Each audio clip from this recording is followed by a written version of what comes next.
یزیدیات پر محمد والے محمد صلوات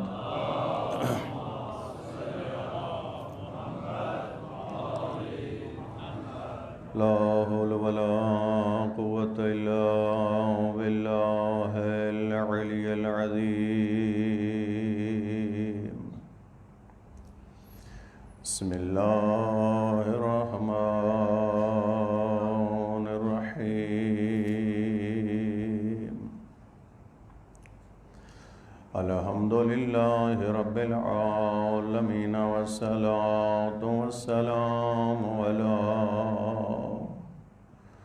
سید الدارین جد الحسن والحسین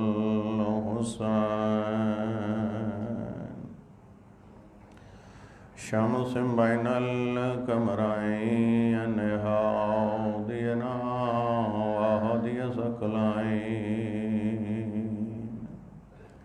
قلوبنا ودبیع قلوبنا وبالقاسم محمد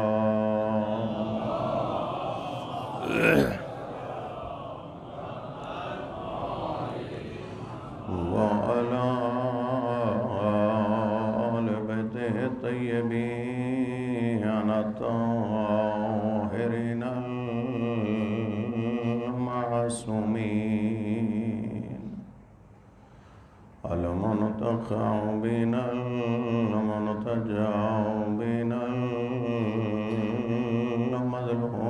المظلومین لا سیما علی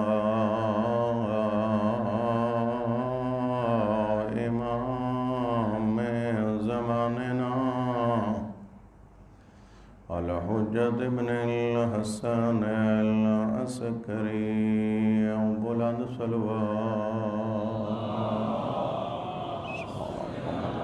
محمد ورحمت اللہ علی محبیہم ولعنت الدائمت علی اعدائہم اجمعین من یوم عداوت ملا قیام یوم الدین اما بعد فقد عن جعفر الصادق علیہ السلام هل الدین الا الحب والبغض بلند صلوات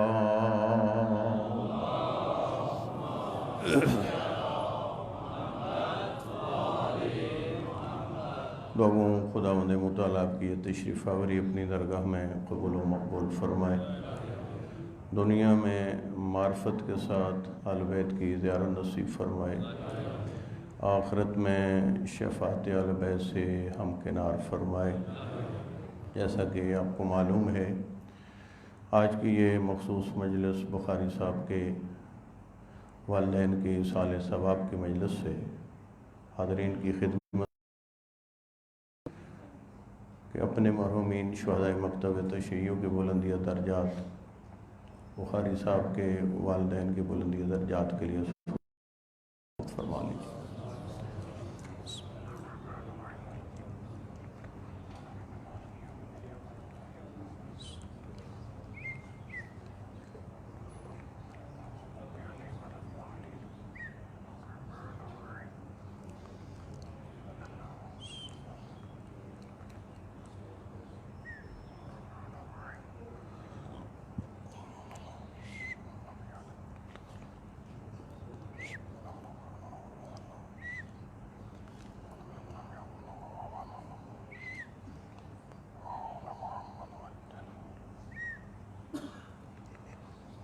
اپنی توجہات کو بہتر انداز میں مبذول کرتے ہوئے بلند آواز سے صلوات۔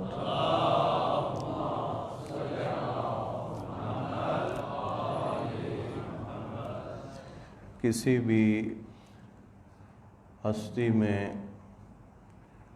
ایک عظمت ہوتی ہے، توجہ تھے آپ کی میری طرف، ایک کمال ہوتا ہے، ایک فضیلت ہوتی ہے، تو سوال اٹھتا ہے کہ وہ کون سی چیز ہے جس نے اس ہستی کو باکمال بنایا؟ وہ کون سی چیز ہے جس نے اس ہستی کو باعظمت بنایا؟ وہ کون سی چیز ہے جس نے اس ہستی کو بافضیلت بنایا؟ یہ سوال وہاں پہ ہے جہاں پہ ایک عظمت ہو، ایک کمال ہو، ایک فضیلت ہو۔ اگر کوئی ہستی ہو، ایسی ہستی جو مرکز فضیلت ہو، جو مرکز کمال ہو، جو مرکز عظمت ہو، اس کی عظمتوں کو مسلمان تو درکنار، اگر غیر مسلم بھی بیان کرتا نظر آئے تو کوئی تعجب کی بات نہیں ہے۔ تاریخ کے سینوں میں یہ جملہ موجود ہے۔ عیسائی شاعر ہے، مذہب مکتب عیسائیت سے اس کا تعلق ہے، علی ولی کی عظمت میں کچھ شعر کہتا ہے۔ عیسائی ہے، عظمت امیر المومنین میں کچھ شعر کہتا ہے، تو شاعروں کا اپنا ہی ایک انداز ہوتا ہے، شاعرانہ انداز میں اپنے اوپر ایک سوال کرتا ہے کہ تو عیسائی ہے لیکن عظمت علی میں شعر کہہ رہا ہے۔ ممکن ہے کوئی مسلمان تو اسے کرے یہ سوال، ممکن ہے کوئی مسلمان تو اسے کرے یہ سوال، عیسیٰ ابن مریم کی چوکھٹ کو چھوڑ کر علی کے در پہ تو جھکا کیوں؟ تو کہتا ہے او مسلمانوں، توجہ ہے میری طرف آپ کی، کہتا ہے او مسلمانوں سن لو میرا جواب۔ دو جملے اس نے کہے ہیں، کہتا ہے مسلمانوں سن لو میرا جواب، میں عاشق حقیقت تھا۔ دوسرا جملہ کہتا ہے میں متلاشی فضیلت تھا۔ کہتا ہے میں نے ہر فضیلت کا پیچھا کیا۔ تھوڑا سا بیدار ہوں گے آپ جی، میں متلاشی فضیلت تھا، فضیلتوں کی تلاش میں تھا، میں نے ہر فضیلت کا پیچھا کیا، ہر فضیلت۔ علی ولی کے دروازے پہ مجھے خیمہ زن ہوتی نظر آئی، میں نے اپنے نفس کو خطاب کر کے کہا چھوڑ دے اوروں کے تذکرے کو، اگر کسی کی عظمت میں شعر کہنا ہے تو وہ حسنین کا باعظمت بابا علی ہے، وہ حسنین کے باعظمت بابا علی ہے۔ دنیا فضیلت و کمال میں اتنے آگے گئے علی ولی، تاریخ کے سینوں میں جملے موجود ہیں۔ طول تاریخ میں دو قسم کی باعظمت ہستیاں گزری ہیں، دو انداز کی بافضیلت ہستیاں گزری ہیں۔ کچھ ایسی باعظمت ہستیاں جن کی پہچان ہوتی ہے فضیلتوں کے ذریعے، اور کچھ ایسی باعظمت ہستیاں گزری ہیں جن کی وساطت سے خود فضیلتوں کو پہچانا جاتا ہے۔ جو فضیلتوں کو پہچاننا ہو تو ان کے دروازے پہ جانا پڑتا ہے۔ اس لیے عظیم مفسر قرآن، توجہ ہے میری طرف آپ کی، عظیم مفسر قرآن آیت اللہ جوادی عاملی ارشاد فرماتے ہیں، وہ معروف اور مشہور حدیث آپ نے سن رکھی ہے کہ الحق مع علی وعلی مع الحق، اللہم ادر الحق حیث ما دار علی، کہ حق علی کے ساتھ ہے اور علی حق کے ساتھ ہیں، اے میرے اللہ حق کو ادھر پھیر دے جدھر میرا بھائی علی پھرتا جائے۔ اسی حدیث کے ذیل میں عظیم مفسر قرآن نے، اگر آپ کی توجہ ہو تو، دو جملے ارشاد فرمائے ہیں، وہ آپ کے اذہان کے حوالے کروں۔ پہلا جملہ انہوں نے یہ فرمایا کہ نبی کی یہ حدیث پڑھ لینے کے بعد پھر علی کی یہ فضیلت بیان نہ کیا کرو کہ علی حق کے ساتھ ہے، یہ عظمت علی نہیں ہے۔ حق کے ساتھ ہونا اگر علی کی فضیلت نہیں بیان کرنی، بلکہ فرمایا حق کے ساتھ ہونا اگر فضیلت بیان کرنی ہے تو یہ سلمان فارسی کی فضیلت ہے، یہ ابو ذر غفاری کی فضیلت ہے، یہ مالک اشتر کی فضیلت ہے، یہ عمار یاسر کی فضیلت ہے، یہ میثم تمار کی فضیلت حق کے ساتھ ہونا، علی کی فضیلت اگر بیان کرنی ہو تو یہ بیان کیا کرو، علی اس باعظمت امام کو کہتے ہیں جو حق کا بھی امام ہے، جس کی پیروی حق کرتا ہے اور وہ حق کا بھی مقتدا نظر آتا ہے۔ توجہ ہے میری طرف؟ دوسرا جملہ وہ فرماتے ہیں نبی کی اس حدیث سے میں تو یہ بات سمجھا کہ نبی نے یہ جو ارشاد فرمایا حق علی کے ساتھ ہے، علی حق کے ساتھ ہے، میرے اللہ حق کو ادھر پھیر جدھر میرا بھائی علی پھرتا جائے۔ فرماتے ہیں کہ نبی کی اس حدیث سے مجھے تو دوسری بات یہ سمجھ آئی ہے، اگر آپ کی توجہ ہو تو وہ آپ کا اذان کے حوالے کروں۔ فرماتے ہیں ہر بافضیلت شخص کی، ہر بافضیلت شخص کی فضیلت یہ ہے کہ وہ حق کے ساتھ ہے، اور فرماتے ہیں اور حق کی فضیلت یہ ہے کہ وہ علی کے ساتھ ہے۔ یہ نہیں فرمایا کہ علی کی فضیلت یہ ہے کہ وہ حق کے ساتھ ہے، فرماتے ہیں حق کی فضیلت یہ ہے کہ وہ علی کے ساتھ ہے۔ جناب عمار یاسر مولا کائنات کے سامنے کھڑے ہیں تو رسول گرامی اسلام فرماتے ہیں کہ اے عمار اس ہستی کو پہچانتا ہے؟ مولا کائنات کی طرف اشارہ فرمایا کہ آپ اس کو پہچانتے ہیں؟ کہتے ہیں آقا اپنی حد تک میں معرفت رکھتا ہوں۔ تو نبی نے فرمایا اے عمار پوری کائنات ایک طرف ہو جائے اور یہ علی ایک طرف ہو جائے تو یاد رکھنا درست اور حق پر مشتمل راستہ وہی ہے جس طرف علی جا رہا ہے۔ حق کا راستہ وہی ہے جس راستے پہ علی گامزن ہے۔ واقعاً تھوڑی سی گفتگو آگے بڑھتی ہے اور بزرگ علماء سے آپ یہ باتیں سماعت فرما چکے ہیں کہ دنیا عظمت و فضیلت میں کتنے آگے گئیں یہ ہستیاں، یا جملہ تبدیل کر کے کہوں اللہ نے اس گھر پر اپنی کتنی فضیلتیں رکھیں کہ انسان حیران و پریشان ہو کے رہ جاتا ہے۔ مختلف مفاہیم ہیں، مختلف باتیں ہیں، مختلف معیارات ہیں جو ہم نے اپنے ذہنوں کے مطابق بنائے ہوئے ہیں۔ ان میں سے ایک معیار یہ کہ دیندار کسے کہا جاتا ہے، مجھ سے سوال کیا جائے، آپ بزرگوں سے سوال کیا جائے، جوانوں سے سوال کیا جائے تو ہر ایک کے پاس جواب موجود ہے، اپنے اپنے ذہن کے مطابق اس کا جواب دے گا۔ دیندار کسے کہتے ہیں؟ دیندار اسے کہتے ہیں جو صوم و صلات کا پابند ہو، یہی بات ہے یا نہیں جی؟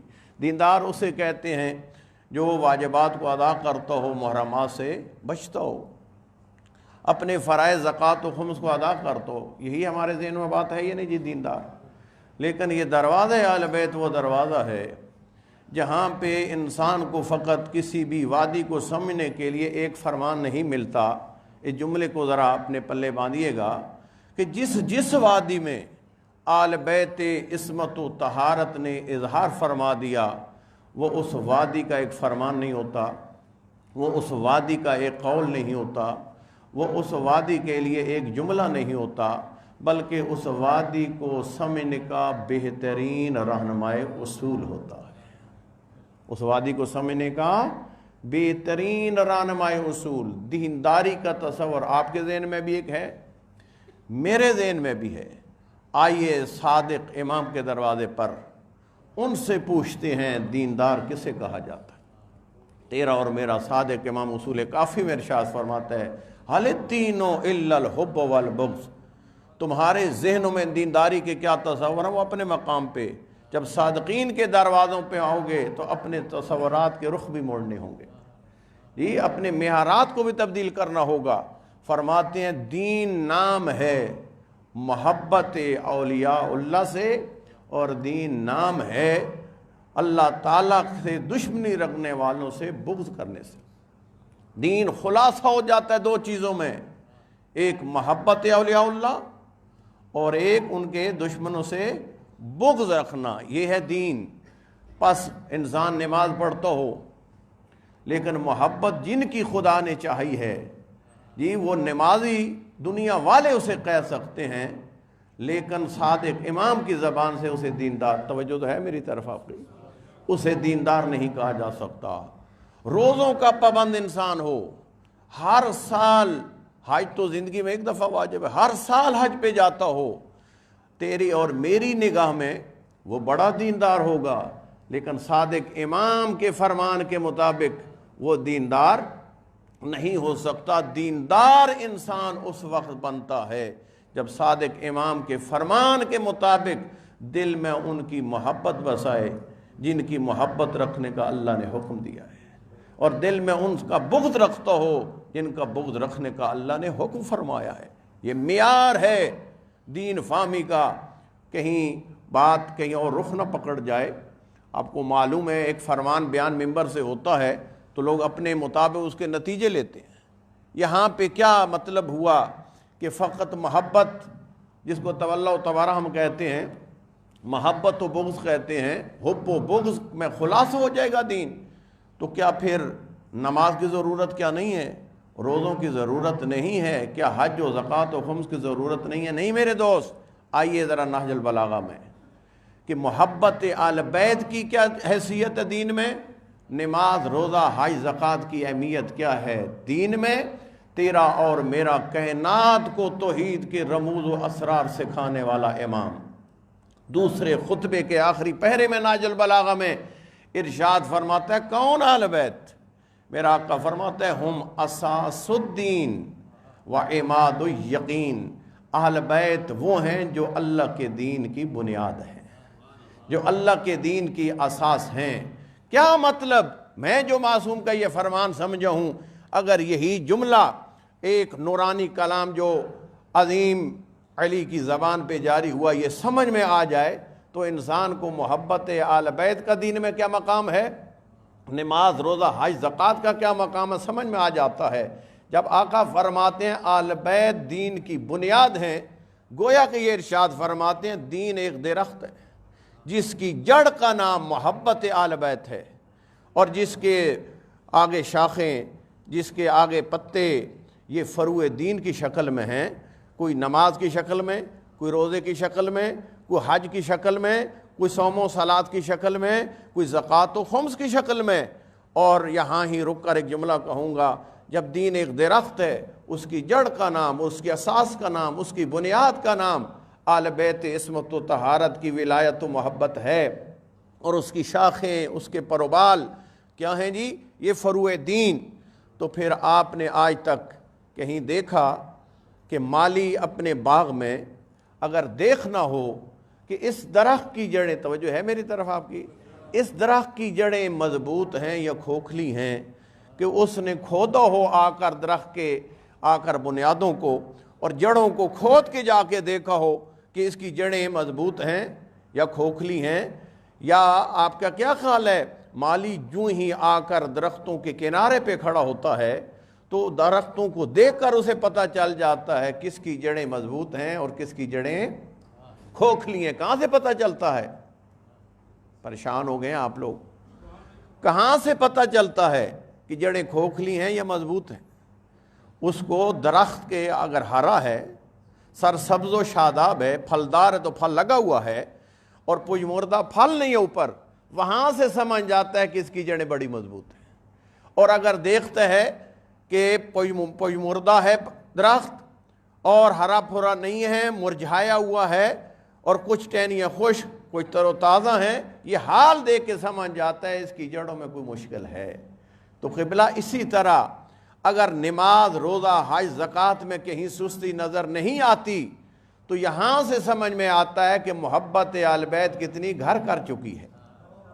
اور اگر یہ دین کا درخت نماز روزہ شکل کی صورت میں اس کے سر سبز و شاداب نہیں ہیں، بلکہ کبھی ٹائم ملتا ہے تو میں نماز ادا کر لیتا ہوں اور نماز پڑھنے کا کوئی ٹائم بھی نہیں ہے، چاہے تو روزہ رکھ لیتا ہوں، موڈ ہے میرا، اور موڈ نہیں ہے تو روزہ نہیں رکھتا، تو یہ فقط اور فقط روزے میں سستی نظر نہیں آتی، فقط اور فقط نماز میں یہ سستی نہیں ہے، یہ انسان اپنے اس عمل کے ذریعے بتلا رہا ہے دعوت و محبت ہے، لیکن محبت در حقیقت دل میں جس طرح گھر کرنی چاہیے تھی اس طرح گھر نہیں کر سکتی۔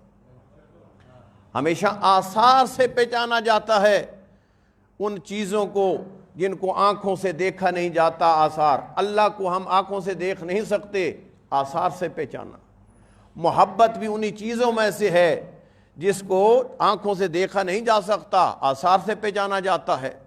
اور اتنی اہمیت دین پروردگار میں ذات احدیت نے اولیاء اللہ کی محبت کو دی اور واقعاً اگر تاریخ کی طرف آپ رجوع کریں انسان حیران و پریشان ہو کے رہ جاتا ہے، اور انسان جتنا اس نعمت محبت اہل بیت کا شکر ادا کرے کم نظر آتا ہے کہ کتنی عظیم نعمت ذات پروردگار نے مجھے عطا کی، لیکن حق تو یہ ہے میں اس نعمت کا حق ادا نہ کر سکا۔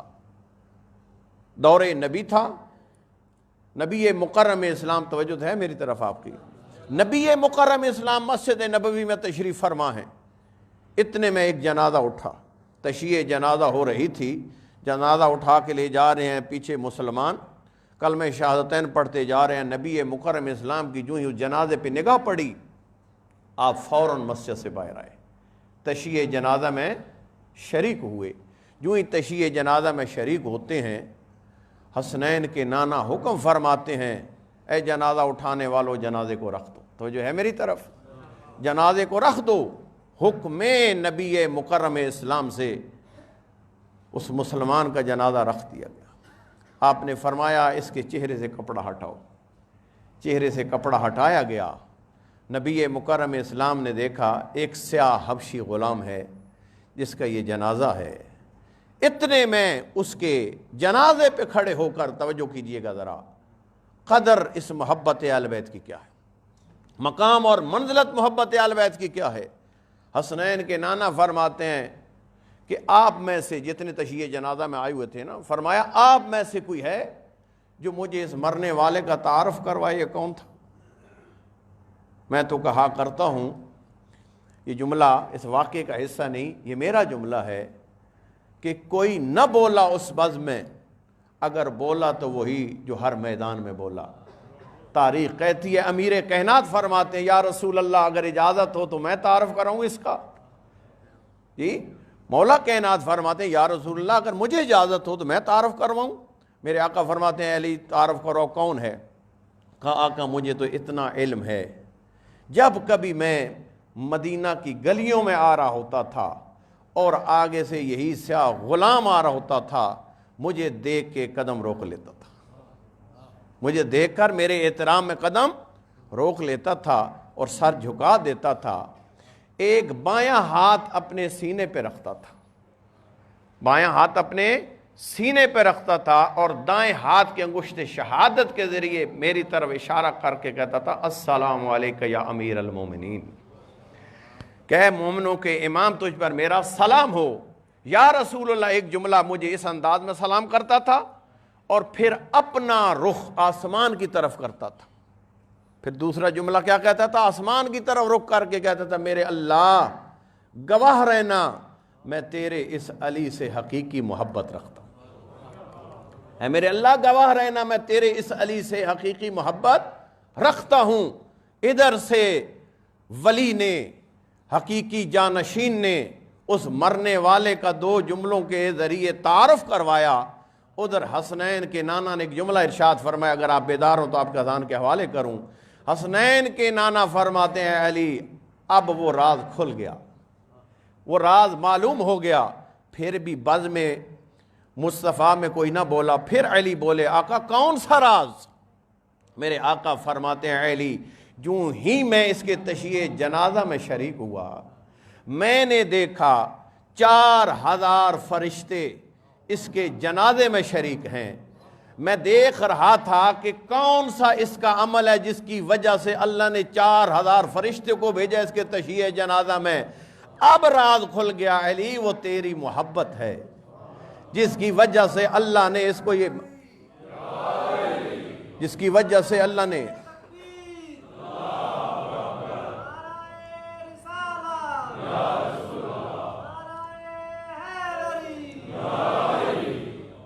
نے تیری محبت کے صدقے میں اس کو یہ مقام عطا کیا کہ 4000 فرشتے کو حکم دیا علی کا حوفدار دنیا سے اٹھ رہا ہے، اس کے تشییع جنازہ میں شرکت کرو۔ یہ مقام ہے حوفدار اہل بیت کا، جس نے جس طرح چاہیے تھی دل میں محبت بسانا اسی طرح بسائی، اور اللہ نے یہ عظمتیں عطا کی۔ اور ہمیں بھی اس نعمت محبت کا شکر ادا کرنا چاہیے اور اس کی طرف توجہ کرنی چاہیے، اور ذات احدیت کا جتنا شکر ادا کریں جی بھر کے شکر ادا کریں کہ اے ہمارے پروردگار تو نے ہمارے دل کو انتخاب کیا محبت علی کے لیے، ہم تیرے شکر گزار ہیں۔ شخص آیا سامنے، چھٹے امام نے کیا فرمایا تھا؟ دین آیا محبت کا نام ہے یا محبت اور بغض؟ دو باتیں کی ہیں امام جعفر صادق نے۔ کتنی باتیں؟ دو۔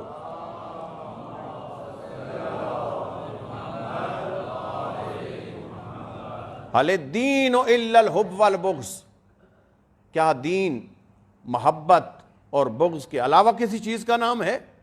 اسی کی تائید میں سنیے جملہ، ایک شخص آیا امیر المومنین کے سامنے، حضرت امیر المومنین کو خطاب کر کے کہتا ہے آقا واللہ انی احبک، اے آقا مجھے اللہ کی قسم میں آپ سے محبت رکھتا ہوں، میں آپ سے محبت رکھتا ہوں۔ امیر المومنین کے سامنے آ کر کہتے ہیں اللہ کی قسم آقا میں آپ سے محبت رکھتا ہوں، لیکن ساتھ ایک جملہ کہا جیسا روایت میں ہے ایسے ہی امانت کا جو تقاضا ہے میں پیش کر رہا ہوں۔ ساتھ کہتے ہیں آقا میں آپ سے محبت رکھتا ہوں، ساتھ کیا کہتے ہیں؟ اور فلاں سے بھی محبت رکھتا ہوں، اور یہی روایت کے جملے ہیں، اور فلاں سے بھی محبت رکھتا ہوں۔ کوئی بات سمجھ آ رہی ہے آپ کو یا نہیں؟ کہنے والے نے کیا کہا کہ مولا میں آپ سے محبت رکھتا ہوں اور فلاں سے محبت رکھتا ہوں۔ تھوڑے سے بیدار ہونا، جی واہ واہ کرانے کے لیے روایات نہیں پیش ہو رہی، ان جملوں پہ ذرا غور کرو۔ جب یہ شخص نے کہا نا میں آپ سے محبت رکھتا ہوں اور فلاں سے محبت رکھتا ہوں، اتنا آگے جواب سے مجھے معلوم ہے فلاں سے مراد اس کی علی سمجھ گئے تھے کہ وہ علی کے مقابل میں کھڑا ہونے والا ہے، کوئی علی کا حبدار نہیں تھا، کسی دشمن علی کا ذکر کرنا چاہ رہا تھا۔ آپ سے محبت اور فلاں سے محبت رکھتا ہوں، تو حیدر کرار نے برجستہ انداز میں آگے جواب دیا کون اعما او بصیرہ، میرے آقا فرماتے ہیں یا اندھا بن یا بینائی والا بن، یا اندھا بن یا بینائی والا بن، یعنی اگر ہماری فقط محبت بسانی ہے تو تو بینائی والا ہے، اور ہمارے دشمنوں کی محبت دل میں بسانی ہے تو نابینا ہے۔ نہیں ہو سکتا ایک انسان بینائی والا بھی ہو نابینا بھی ہو، ایک راستہ اختیار کر، انسان دو کشتیوں پہ سوار ہو کے راہ نجات پانے میں کامیاب نہیں ہوتے۔ اس سے بھی، اس جملے سے بھی بات پتہ دو چلتی ہیں، کیونکہ صرف روایات تو نہیں پیش کرنی ہوتی، روایات کو سمجھنا بھی ہوتا ہے۔ اس سے ایک بات یہ سمجھ میں آئی کہ اگر دشمنان آل بیت کا تذکرہ کرنا ہو تو انسان کو اپنے حالات کے مطابق یہ انداز سیکھنا چاہیے کہ دشمنان آل بیت کا ذکر کس طرح کیا جا سکتا ہے، اور دوسرا یہ ذہن میں بھی رکھ لینا چاہیے ایک دل میں یا رحمان کی محبت آ سکتی ہے یا شیطان کی محبت آ سکتی ہے، یا اللہ کے ولیوں کی محبت آ سکتی ہے یا شیطان کے ولیوں کی محبت آ سکتی ہے۔ نہیں ہو سکتا انسان دونوں کشتیوں پہ سوار ہوتا ہوا نظر آئے، وہ اپنے آپ کو بھی دھوکہ دے رہا ہے اور اپنی دنیا بھی خراب کر رہا ہے، اپنی آخرت بھی خراب کر رہا ہے۔ اس کو درست راستے پہ گامزن ہوگا۔ اگر آل بیت کی محبت کو دل میں بٹھانا ہے تو پھر دشمنان آل بیت کی محبت کی اس دل میں جگہ نہیں بن سکتی۔ توجہ فرمائیے یہ نہیں؟ تو یہ محبت آل بیت اتنی اہمیت کی حامل چیز ہے جس کی جتنی ہم قدردانی کریں کم ہے۔ تاریخ کے سینوں میں یہ جملے موجود ہیں، اور یہ بھی اتفاقاً جملہ اور فرمان نورانی آپ کے اور میرے پہلے آقا کا ہے۔ مولا کائنات ارشاد فرماتے ہیں کہ کیا محبت کا فقط دم بھر لینا، ہمارا عبدار کہلا لینا کافی ہے، یا اس سے آگے بھی کوئی بات ہے؟ میں تو یوں کہوں گا حبدار آل بیت بھی دو قسم کے ہیں، ایک ہیں من پسند حبدار آل بیت اور ایک ہیں علی پسند حبدار آل بیت۔ تو انسان کو من پسند حبدار آل بیت بننا چاہیے یا علی پسند حبدار؟ پریشان ہو گئے آپ؟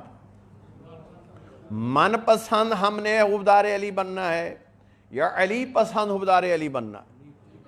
یار کوئی دو رائے نہیں ہے یہاں پہ۔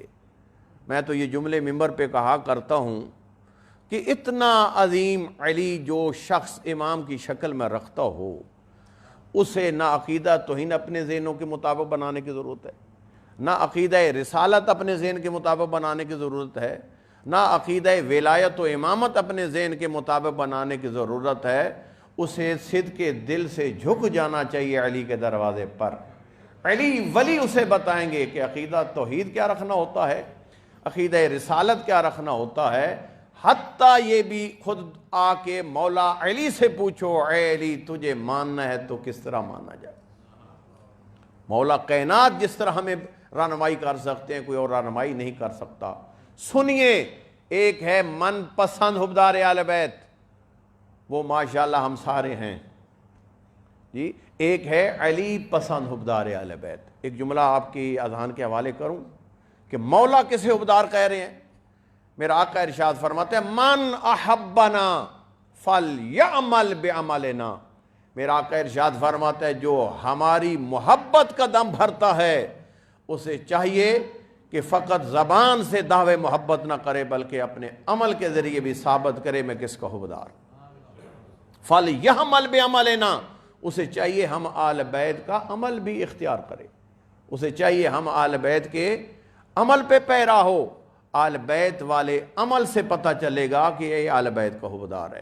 اپنے گویا کہ ہم لوگ دعووں سے پہچانتے ہیں لوگوں کو، مولا کائنات نے یہاں یہ جملہ ارشاد فرما پہچاننے کا دعویٰ نہیں، عمل ہے۔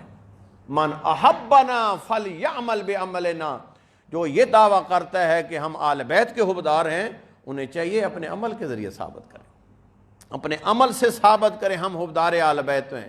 طول تاریخ میں دو قسم کے حبدار آل بیت گزرے، تو جو ہے میری طرف قبلہ، طول تاریخ میں کتنی قسم کے گزرے حبدار آل بیت؟ دو قسم کے، ایک ہماری طرح دعوی محبت کرنے والے اور ایک من پسند علی والے نہیں تھے، من پسند شیعہ نہیں تھے، من پسند حبدار آل بیت نہیں تھے، بلکہ علی پسند حبدار تھے۔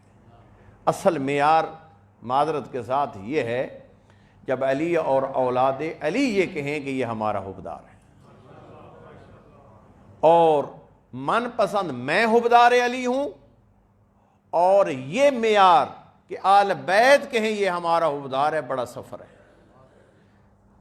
اور در حقیقت اس دنیا میں ایک اینگل سے بات کرنا چاہیے یہ کی جا سکتی ہے، انسان یہی سفر طے کرنے آیا ہے کہ وہ دعویٰ تو رکھتا ہے میں حبدار ہوں، اس نے اپنے آپ کو اس مقام پہ پہنچانا ہے کہ آل بیت یہ کہیں کہ یہ ہمارا حبدار ہے۔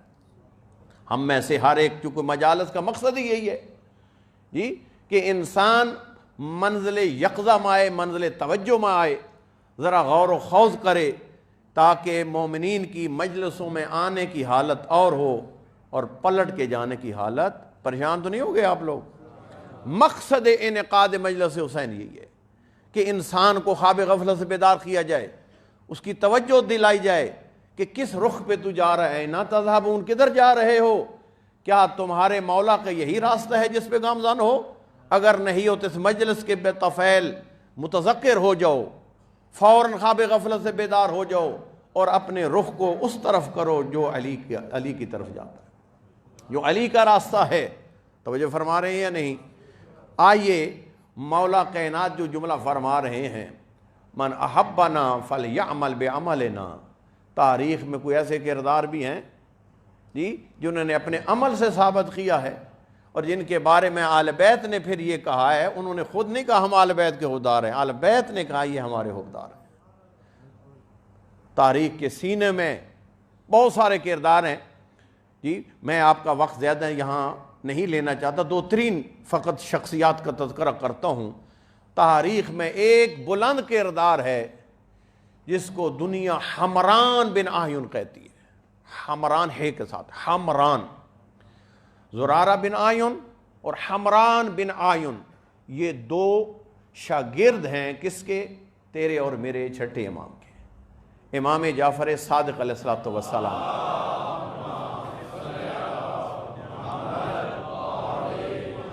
ہر دور کے امام معصوم نے، یہ جملہ بھی ذرا لینے کی کوشش کیے کہ ہر دور کے امام معصوم نے اپنے دور میں سلمان و ابو ذر تربیت کی ہے۔ یہ تیرے اور میرے چھٹے امام کا سلمان و ابو ذر ہے، ان میں سے حمران بن آیون، یہ کون سا کردار ہے؟ یہ شاگرد ہے تیرے میرے چھٹے امام کا۔ شام سے ایک شخص آیا اور آقا مدینے میں گفتگو فرما رہے تھے اپنی بزم میں، بہت سارے سینکڑوں کی تعداد میں شاگرد ہیں۔ میرے آقا نے دیکھا ایک شخص آیا ہے جس کے چہرے پر آثار نمایاں تھے سفر کے، سمجھ گئے آقا کہ بڑا دور کا مسافر ہے۔ فوراً آقا نے فرمایا وہاں نہ بیٹھ، اٹھ کے ذرا میرے قریب آ جا۔ جہاں امام تشریف فرما تھے قریب بٹھایا، احترام دیا، احوال پرسی کی، کہا جی کہاں سے آنا ہوا؟ درس روک دیا، کہا آقا میں شام سے آیا ہوں۔ کہا کیا مقصد؟ کہا جی کہ آپ ہی امام جعفر صادق ہیں؟ امام نے فرمایا ہاں میں ہی رسول کا بیٹا جعفر صادق ہوں۔ کہا آقا میں آپ سے مناظرہ کرنے آیا ہوں۔ کیا کہتا ہے؟ میں آپ سے مناظرہ کرنے آیا ہوں۔ کہاں سے؟ شام سے۔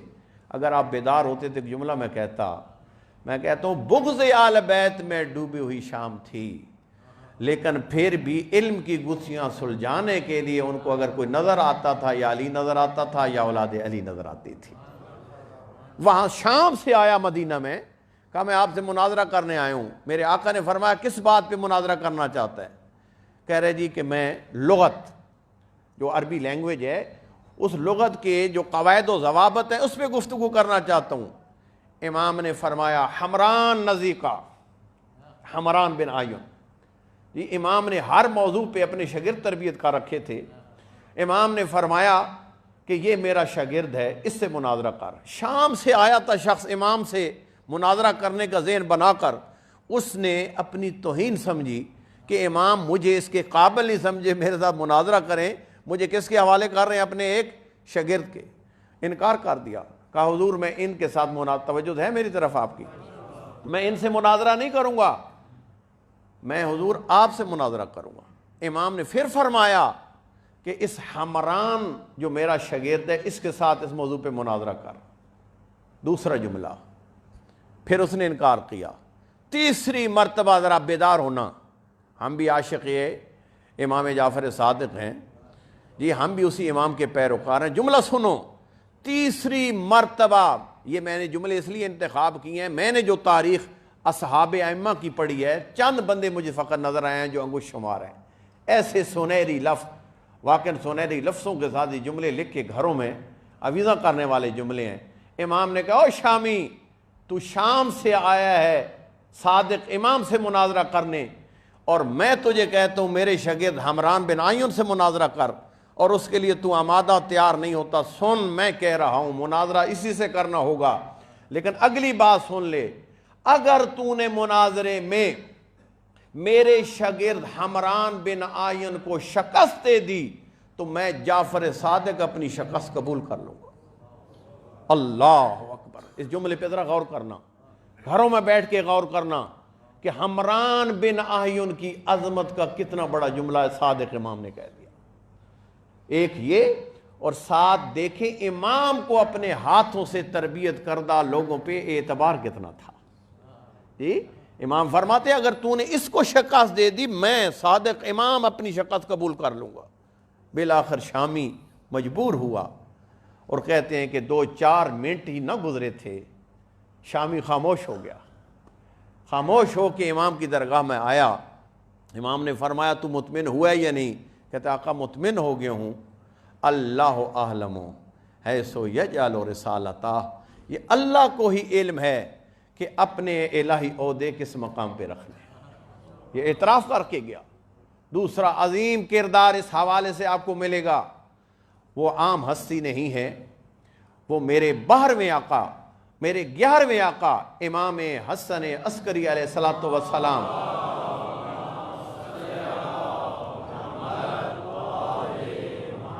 کہ سلمان و ابو ذر میں سے ہے، جس کا نام ہے احمد بن اسحاق۔ یہ بلند مرتبہ صحابی ہے۔ یہ کہتا ہے، یہ احمد بن اسحاق، ایک دفعہ میں گھر میں بیٹھا ہوں، میرے ذہن میں ایک بات آئی کہ نبی کی حدیث تو یہ ہے کہ میرے جانشین 12 ہوں گے، تو میں جس دور میں زندگی گزاروں تو یہ تو 11ویں امام ہے۔ تو اے احمد بن اسحاق، اپنے اوپر سوال کرتا ہے، اے احمد بن اسحاق، کاش تو اپنے 11ویں امام سے یہ تو پوچھتا 12واں تیرا امام کون ہے؟ توجہ فرمائی ہے.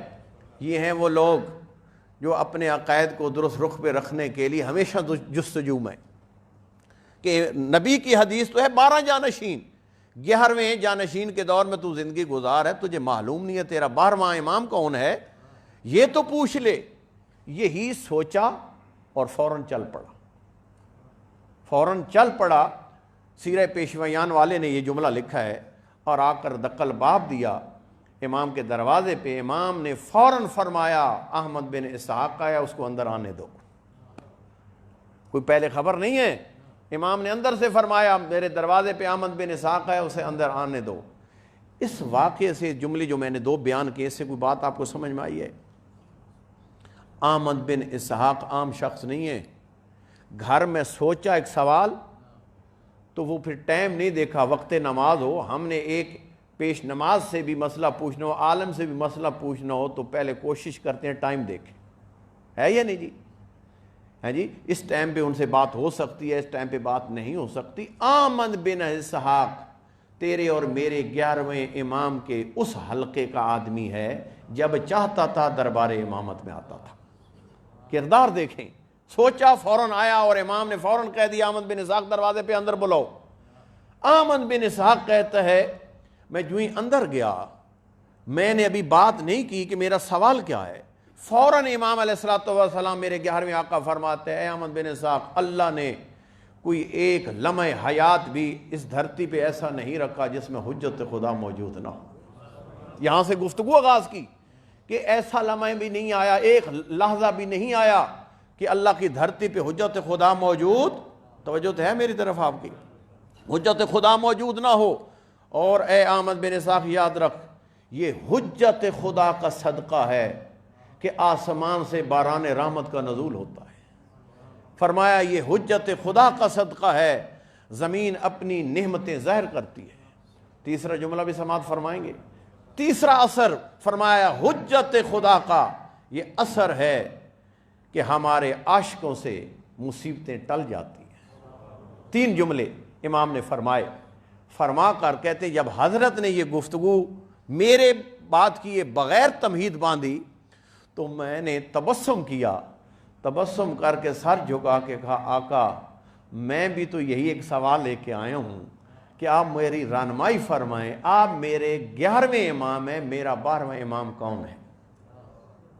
کہتے جو ہی میں نے یہ اظہار کیا فوراً امام میرے پاس سے اٹھے اندر گئے اور پلٹ کے آئے. جیسا روایت میں جو تاریخ کا جملہ ہے سیرہ پیشویان والے نے لکھا، احمد بن اسحاق کہتے ہیں جب آئے تو میں نے دیکھا 3 یا 3.5 سال کا ایک نورانی بچہ آپ کے ہاتھوں پہ تھا، اور آپ نے ارشاد فرمایا اے احمد اسحاق ذرا غور سے دیکھ، اللہ نے اس کو تیرا 12واں امام بنا کے بھیجا ہے. اللہ نے اس کو تیرا 12واں، توجہ ہے میری طرف، تیرا 12واں امام اس کو بنا کے بھیجا ہے. یہ جملہ کہا جس کے لیے میں نے پوری محنت کی، اتنا واقعہ آپ کو سنایا، اور یہ جملہ کہہ کے پھر آقا تشریف لے گئے، اپنے بیٹے کو لٹایا، پھر تشریف لائے، اور پلٹ کے سنیے جملے آپ. میرے آقا ارشاد فرماتے ہیں اے احمد بن اسحاق دیدار کر لیا تو نے؟ کہتا ہے آقا کر لیا. ایمان تیرا کامل ہو گیا؟ کہتا ہے آقا کامل ہو گیا.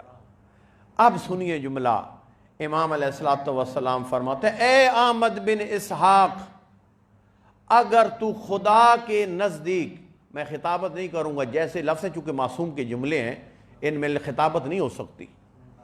امام فرماتے ہیں اے احمد بن اسحاق اگر تو خدا کے نزدیک قابل احترام نہ ہوتا، اے احمد بن اسحاق اگر تو خدا کے نزدیک قابل احترام نہ ہوتا، اور اگر تو ہم آل بیت کے نزدیک قابل احترام نہ ہوتا تو میں تجھے اپنے اس بیٹے کی زیارت نہ کراتا.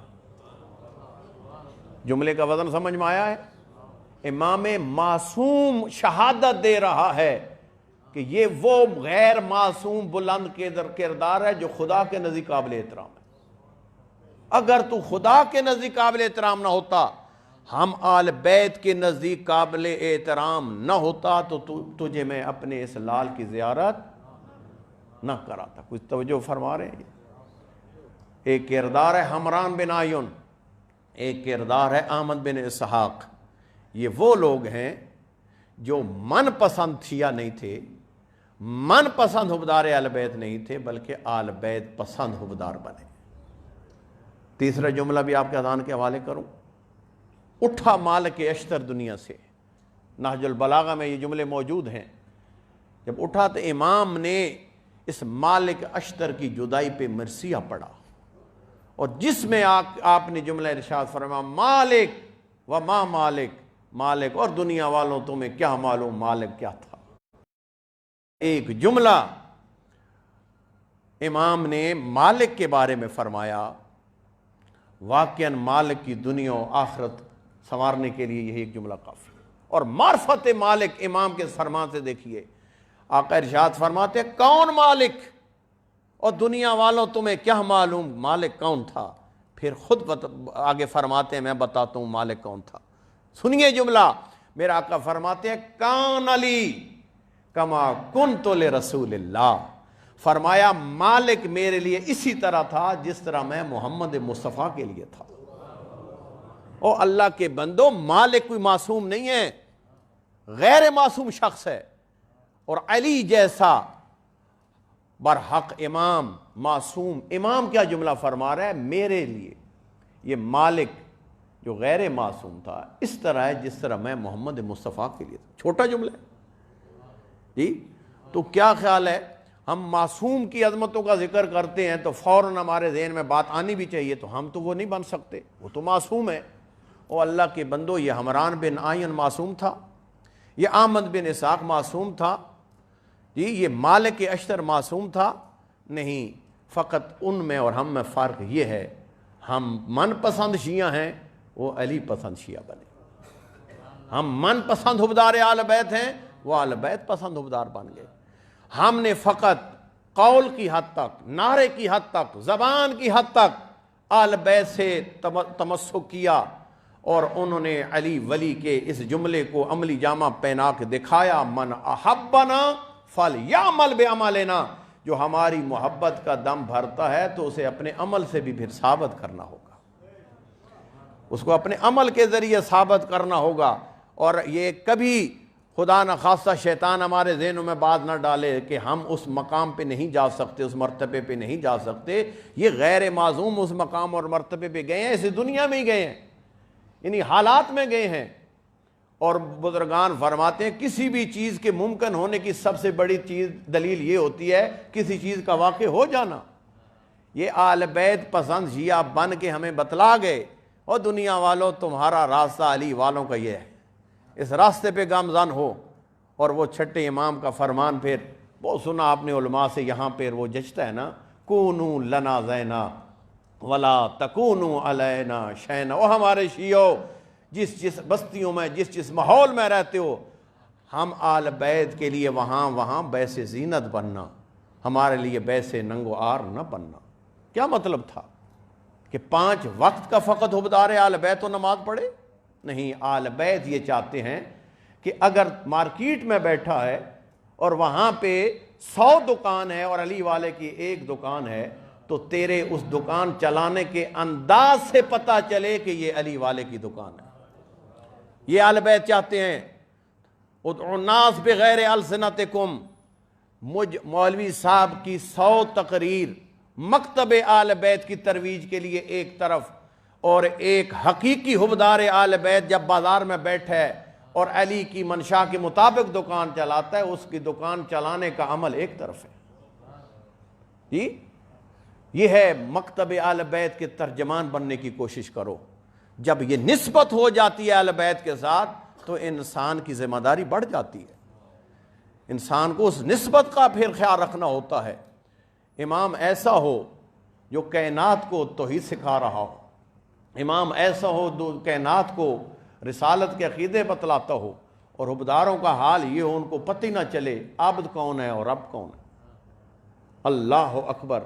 امام ایسا ہو، آئے تو اللہ کے گھر میں آئے، جائے تو اللہ کے گھر سے جائے، اللہ کے گھر میں آنے سے لے کر اللہ کے گھر سے جانے تک امام کا ایک لمحہ حیات نہ ملے جس میں خدا نہ ہو، اور حبدار اور نام لیووں کا یہ حال ہے، خدا سے سروکار ہی نہیں ہے جی۔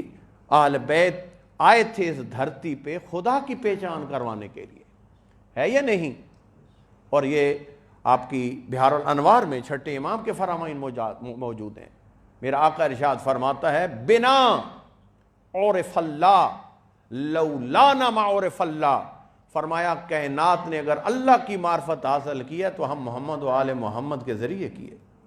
لولا نہ ما عرف اللہ، اگر ہم نہ ہوتے اللہ بھی ہوتا، مخلوق بھی ہوتی، لیکن مخلوق کو اللہ کی معرفت نہ ہوتی۔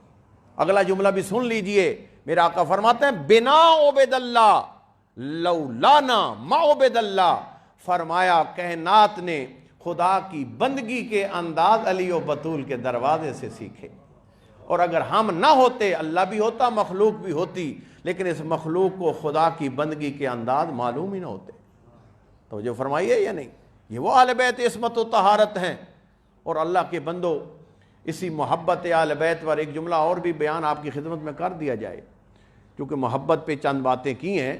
نہج البلاغہ کے اندر سنیے، ہمارے نزدیک تباہ ہو گیا، برباد ہو گیا، آخرت اس کی خراب ہو گئی جس نے اپنے دل میں علی کا بغض رکھا۔ یہی ہے یا نہیں؟ یہ حق بات ہے، یعنی پریشان ہو گئے آپ لوگ؟ اور بھائی بغض علی رکھ کر انسان نیست و نابود ہوتا ہے، تباہ ہوتا ہے، برباد ہوتا ہے یا نہیں؟ اور علی کی محبت رکھ کر جی سعادت مند ہوتا ہے۔ یہ آپ کا ایک کنسیپٹ ہے، تصور ہے، اور میرا۔ اب آئیے نہج البلاغہ کلمات کسار، اس میں میرے آقا کیا ارشاد فرماتے ہیں؟ حالک فیہ، توجہ ہے میری طرف، حالک فیہ رجلان، میرے آقا فرماتے ہیں مجھ علی کے حوالے سے دو قسم کے بندے ہلاک ہو گئے۔ کتنی قسم کے بندے حضور؟ دو قسم کے بندے مجھ علی کے حوالے سے کیا ہو گئے؟ ہلاک ہو گئے۔ ایک نہیں کہا، ہمارے ذہن میں تو کون ہے؟ ایک جو بغض اہل بیت رکھنے والا ہے، لیکن تیرا اور میرا آقا علی مجھے یہ بتائیں، معیار وہ چلیں گے جو آپ کے اور میرے ناقص ذہنوں کو بنائے گئے ہیں، یا معیار وہ چلیں گے جو عصمت کی زبان پہ جاری ہوئے؟ تھوڑا سا تو بول دیں جی۔ معیار وہی چلے گا جو عصمت کی زبان پہ آیا۔ اور میرا آقا علی فرماتے حالک فیہ رجلان، میرے حوالے سے ایک نہیں دو قسم کے افراد کیا ہیں؟ ہلاک ہیں۔ کون کون سے؟ فرمایا محب غال و مبغض قال، ایک فرماتے ہیں وہ جو مجھے اپنے مقام سے اٹھاتا ہے وہ بھی ہلاک ہو گیا، اور جو میری شان گھٹا کے اپنے جیسا مجھے کہنا شروع کر دیتا ہے وہ بھی ہلاک ہو گیا۔ یہ لو جی علی ولی کا بتایا ہوا معیار ہلاکت جی۔ یہ محبت بھی انسان کو، آج تک تو ہم نے یہ سنا تھا بغض علی انسان کو ہلاکت سے ہمکنار کرتا ہے، خود علی فرما رہے ہیں میری محبت بھی کبھی انسان کو ہلاکت سے دوچار کر دیتی ہے، جب محبت اندھی محبت ہو، اسے سمجھ ہی نہ چلے علی عبد ہے یا رب ہے، علی مخلوق ہے یا خالق ہے، علی مرزوق ہے یا رازق ہے، علی مربوب ہے یا رب ہے۔ جب یہ سمجھ میں نہیں آئے گی تو وہ شخص بھی کیا ہوگا؟ ہلاک ہو جائے گا۔ لہذا میں اس لیے کہا کرتا ہوں کہ توحید کا عقیدہ درست لینا ہے تو جھک علی کے دروازے پر، رسالت کا درست عقیدہ لینا ہے تو جھک علی کے دروازے پر، اور درست عقیدہ ولایت بھی لینا ہے تو اپنے ذہنوں کی من گھڑت نظریہ ولایت نہ بنا، جھک علی کے دروازے پر، وہاں سے تجھے مجھے پتہ چلے گا۔ توجہ فرمائیے یا نہیں؟ سیاہ ستہ کی میں نے آپ کا بہت ٹائم لے لیا، سیاہ ستہ کی ایک روایت سن لیجئے، اس میں نبی مکرم اسلام ارشاد فرماتے حبی، توجہ ہے میری طرف، حبی و حب آل بیتی نافع فی سبعۃ مواطن، کہتے ہیں میرے اور میرے آل بیت کی محبت عام چیز نہیں ہے۔ اور دنیا والوں یاد رکھو میری محبت، نبی فرما رہے ہیں، سیاہ ستہ میں روایت ہے، میری محبت اور میری آل کی محبت تمہارے کام آئے گی 7 کٹھن منزلوں میں۔ کتنی جی؟ 7 کٹھن منزلوں میں میری محبت، میرے آل بیت کی محبت تمہارے کام آئے گی۔ سب سے پہلی کٹھن منزل چونکہ ساری بیان نہیں کی جا سکتی. کہ فرمایا عند الاعتذار، فرمایا سب سے پہلی کٹھن منزل کا نام کیا ہے؟ اعتذار، حالت اعتذار، جان کنی کا عالم. جب روح پرواز ہونے کا وقت ہوتا ہے، یہ پہلی کٹھن منزل ہے. فرمایا نبی نے کہ اس مقام پر میری محبت اور میرے آل بیت کی محبت تمہارے کام آئے گی. نہج البلاغہ میں امیر المومنین ارشاد فرماتے ہیں یا ہار و ہمدان میں یمت یرانی، اے حارث ہمدان جو بھی مرتا ہے علی کا دیدار کرتا ہے. جو بھی مرتا ہے، کوئی توجہ فرما رہے ہیں؟ یہ جملہ تو آپ نے سنا ہوا ہے، کوئی میں پہلی دفعہ نہیں ممبر پہ بیان کر رہا کہ جو بھی مرتا ہے علی مولا کا دیدار کرتا ہے. اس پہ کبھی سوچا آپ نے؟ مولا نے یہ تو نہیں فرمایا جو بھی میرا شیعہ مرتا ہے اس کو میں دیدار کراتا ہوں. مولا فرمایا جو بھی مرتا ہے وہ میرا دیدار کرتا ہے. بزرگان اس جملے کی شرح میں جملہ لکھا، اگر آپ بیدار ہوں تو میں آپ کا اذان کے حوالے کروں. کہتے ہیں کہ مولا ہر مرنے والے کے سر پہ آتے ہیں. خود مولا کا جملہ بتا رہا ہے، ہر مرنے والے کے سر پہ امیر المومنین آتے ہیں. ذرا جملے کو لینے کی کوشش کیجئے گا. کہتے ہیں در حقیقت روح قبض کرنے کے وقت ہی جس نے محبت رکھی ہوتی ہے اس کو بھی پتہ چل جاتا ہے، جو بغض علی کا رکھتا ہے اس کا یہاں سے سر جھک جاتا ہے. یہ پہلی منزل ہے دشمن علی کے سر جھکنے کی، بغض علی میں جلنے کی. پوری زندگی میں جس کے بغض میں گزارے تھے، وقت اعتذار وہی جب سامنے آئے گا سر جھکے گا یا نہیں جھکے گا. فرمایا گویا کہ علی تو نور ہی نور ہے، لیکن یہ مومن دیدار کر کے خوش و خرم ہوگا، یہ خوش و خرم. لیکن جو بغض علی میں ڈوبا ہوا شخص ہوگا وہ شرمندہ ہوگا، اور اس کے لیے یہی ایک سب سے پہلا عذاب یہی ہوگا کہ جس کے بغض میں ڈوبا ہوں میں پوری زندگی، سب سے پہلے وہی میرے سامنے آ گیا. توجہ فرمائیے. اور میں نے تو روایت میں جملہ دیکھا، اگر آپ توجہ فرمائیں، کہ یہاں پہ جب آتا ہے نا اسرائیل روح قبض کرنے حالت اعتذار میں، جس نے محبت علی کی اس طرح رکھی ہوگی جس طرح علی چاہتے تھے، تو وہ فقط ایک کا دیدار نہیں کرتا، دو کا دیدار کرتا ہے. ادھر سے فرشتہ موت اور ادھر سے ساتھ ساتھ نورانی ہستی علی کی شکل میں. اور تھوڑی سی تسلی ہو جاتی ہے مومن کو. اس وقت بڑا سخت مرلہ ہے نا تسلی ہوتی ہے اور دیکھ رہا ہوتا ہے کہ یہ نورانی ہستی اب کرتی کیا. سنیے جملہ، روایت کا جملہ ہے. اتنے میں امیر کہتے ہیں اس کا خیال رکھنا یہ میرا ہے، اس کا خیال رکھنا یہ میرا ہے. فوراً اس کے دل میں تمنا اٹھتی ہے کاش مجھے اجازت ہوتی، میرے اوپر کھڑے ہوئے میرے اعزاء و اقربا جو پریشان ہیں کہ یہ بس جا رہا ہے، میں ان کو بتاؤں کہ یہ رونے کا مقام نہیں ہے، یہ اب نعمت ولایت کے شکر کا مقام ہے کہ وہ ہستی آ چکی ہے میرے سر پر اور مجھے نوید دی جا چکی ہے جنت کی. اے فرشتوں مجھے اجازت دیتے ہو میں اپنے لواکین کو بتاؤں؟ فرشتے کہتے ہیں نوید تجھے جنت کی سنا دی ہے، لیکن اب یہ اجازت نہیں ہے اپنے رشتہ داروں کو بتائے تو یہاں ہی بہشت کی نوید سن چکا ہے، بہشت کی تو نوید سن چکا ہے. یہ ہے ادھر سے جملہ. ادھر سے بھی ایک جملہ عرض کر دوں. یہ حالت اعتذار ایسی حالت ہے چونکہ والدین کی ایصال ثواب کی مجلس ہے اسی منزل میں آ کر اس دنیا میں جس نے والدین کو ناراض کیا ہوگا اس کی روح آسانی سے قبض نہیں ہوگی. دور نبی تھا، جوان حالت اعتذار میں آیا، تڑپ رہا ہے، روح قبض نہیں ہو رہی. تو آپ کو معلوم ہے جتنے بھی کم عقل لوگ ہوں ان میں کوئی نہ کوئی عقل کی بات کر دیتا ہے. اتنے میں ایک شخص نے کہا دیکھ رہے ہو تڑپ رہا ہے جوان اور حالت اعتذار ہے، روح قبض نہیں ہو رہی، جو فوراً رحمت للعالمین نبی کو بلا کے لاؤ، حسنین کے نانا کو بلا کے لاؤ. جب وہ آئیں گے تو ان کے صدقے میں فوراً روح قبض ہو جائے گی. گئے افضل الانبیاء کو بلایا، بتلایا کس طرح جوان تڑپ رہا ہے، روح اس کی قبض نہیں ہو رہی. میں نے جیسا روایت میں جملہ دیکھا، آئے نبی مکرم اسلام اس جوان کے سر پر اور آ کے کلمہ شہادتین تلقین کرانی شروع کی. کس نے جناب؟ افضل الانبیاء نے، مقصد تخلیق کائنات نے.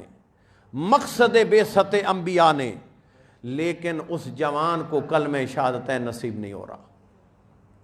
یہ جملہ میرا ہے، حکیم امت مصطفیٰ، پوچھنے کی ضرورت محسوس نہیں کی، فوراً دیکھا مرنے والے کی زبان پر کلمہ شہادتین جاری نہیں ہو رہا۔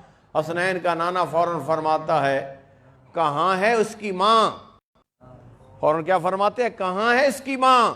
ساتھ بیٹھی بڑھیا کہتی ہے آقا میں ہوں اس کی ماں۔ کیوں کہا نا میں ہوں اس کی ماں؟ اگلا جملہ بھی نہیں فرمایا تو راضی ہے ناراض ہے، سنیے جملہ نبی کا۔ نبی مکرم اسلام فرماتے ہیں سن لے میری بات، جب تک تو اس بیٹے پہ دل سے راضی نہ ہوگی اسے کلمہ شہادتین نصیب نہیں ہوگا۔ جب تک اس پہ تو راضی نہیں ہوگی اسے کلمہ شہادتین راضی اس کو نصیب نہیں ہوگا۔ ماں تھی ماں، جملہ نبی کا سن کر روئی، رو کے کہتی ہے یا رسول اللہ اس نے مجھے بڑا تڑپایا، یا رسول اللہ اس نے مجھے بڑا تڑپایا، مجھے بڑی اذیت دی، مجھے بڑا ناراض کیا، لیکن تجھ نبی مکرم اسلام کے صدقے میں دل سے اس پہ راضی ہوتی ہوں، آپ کے صدقے میں اس پہ راضی ہوتی ہوں۔ جو ہی نبی نے کو یہ بڑھیا نے جملہ فرمایا، اب نبی نے کلمہ شہادتین تلقین کیا تو اس جوان کو کلمہ شہادتین نصیب ہوا اور اس کی روح نے پرواز کی۔ والدین ایسی عظیم نعمت ہیں، معصوم فرماتے ہیں آقِ والدین فقط انسان والدین کی زندگی میں نہیں ہوتا، فقط اخباروں میں دینے سے کہ فلاں آق ہو گیا نہیں ہوتا۔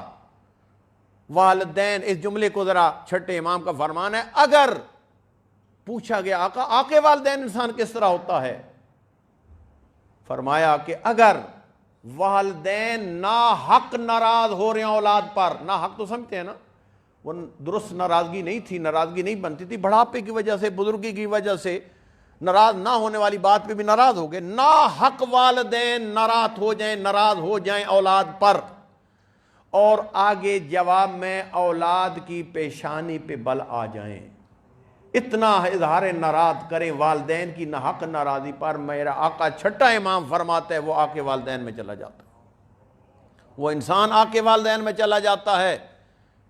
مجلس میں آئے ہو، ایک والدین کی سال ثواب کی مجلس ہے، ذرا دیکھو ہمارے گھروں میں کیا ہو رہا ہے۔ اور یہ موضوع ہمیشہ بیان تو ہوتا ہے بچوں کے لیے، بچوں سے ریلیٹڈ نہیں ہے، ہر بندے سے اس کا تعلق ہے موضوع کا۔ اگلی بھی روایت سن لیجئے، معصوم فرماتے ہیں دو قسم کے آقِ والدین ہیں، کچھ والدین کی زندگی میں آقِ والدین ہوتے ہیں، کچھ والدین کی دنیا سے اٹھ جانے کے بعد آقِ والدین ہوتے ہیں۔ حیران ہو گیا سننے والا، آقا یہ کیا فرما دیا، والدین دنیا سے اٹھتے ہیں تو پھر بھی انسان آقِ والدین؟ کہا ہاں مولا وہ کس طرح ہوتا ہے؟ فرمایا جس کے والدین دنیا سے اٹھ جائیں اور وہ والدین کو بھول جائے اور والدین کے لیے نیکیوں کے تحفے نہیں بیچتا، وہ بھی آقِ والدین ہو جاتا ہے۔ وہ بھی کیا ہو جاتا ہے؟ آقِ والدین۔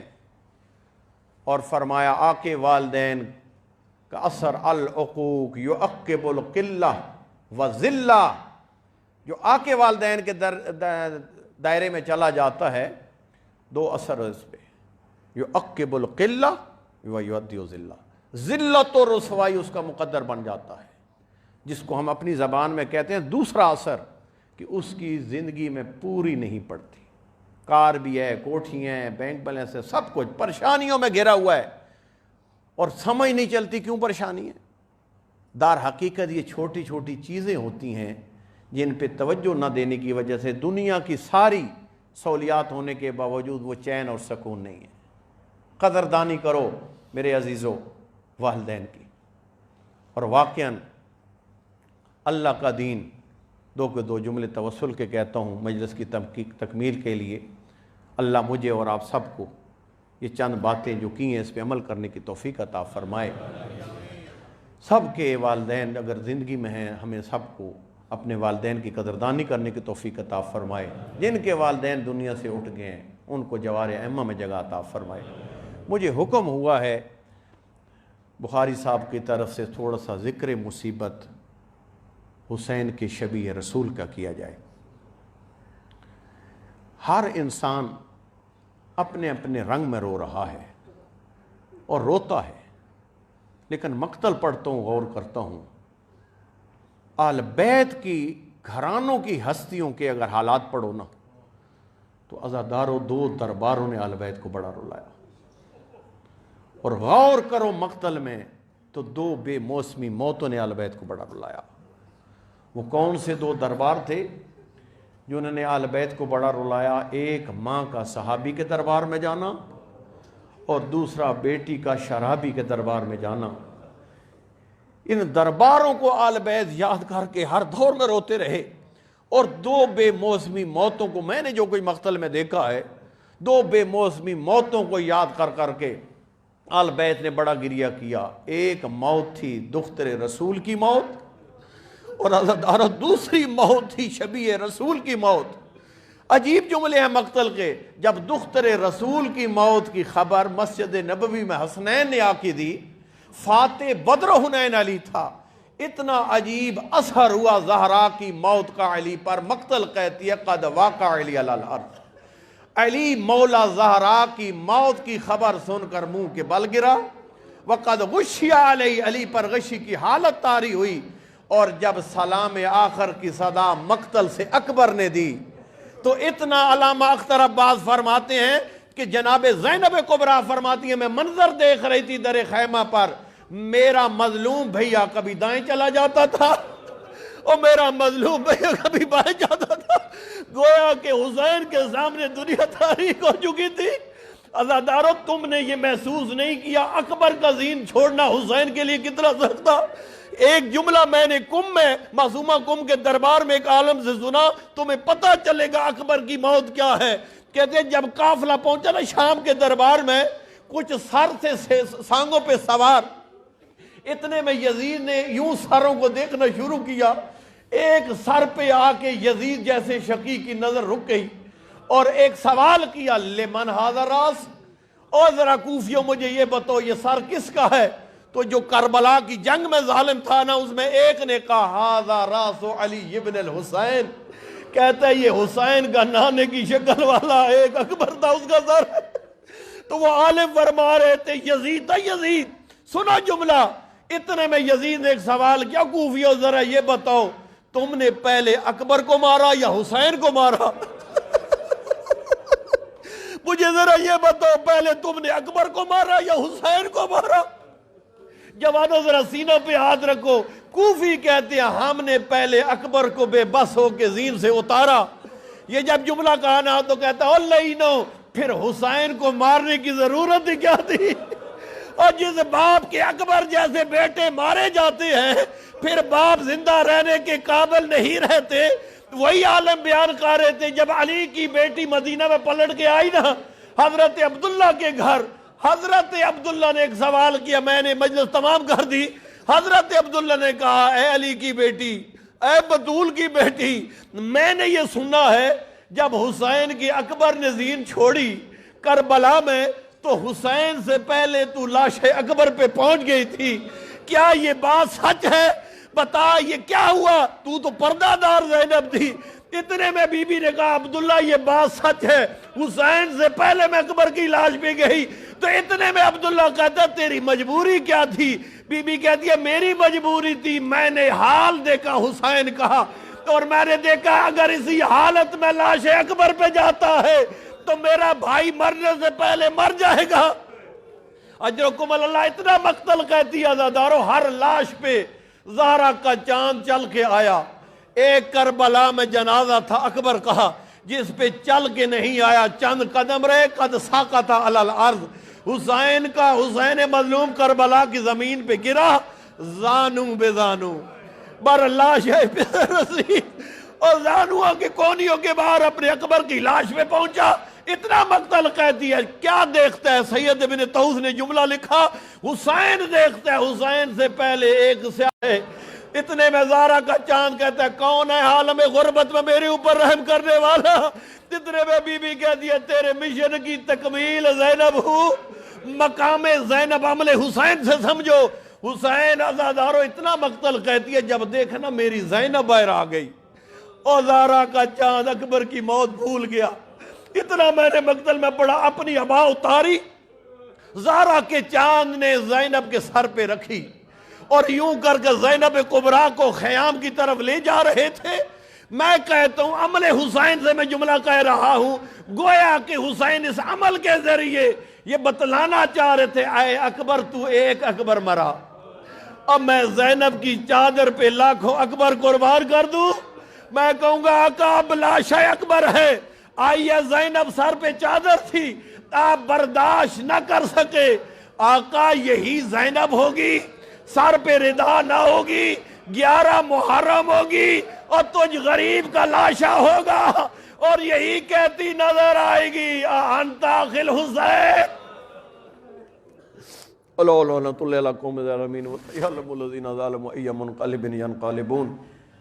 میرے اللہ تجھے اپنی عظمت و جلالت کا واسطہ ہماری اس قلیل سی عبادت کو درگاہ میں قبول و مقبول فرما. میرے اللہ بخاری صاحب کے مرحومین کو جوار احمہ میں جگہ عطا فرما. جن عزیزوں کے والدین قید حیات میں ان کو قدردانی کرنے کی توفیق عطا فرما. جن کے والدین دنیا سے اٹھ چکے ہیں ان کے لیے اپنی اولادوں کو بہترین نیکیوں کے تحفے بھیجنے کی توفیق عطا فرما.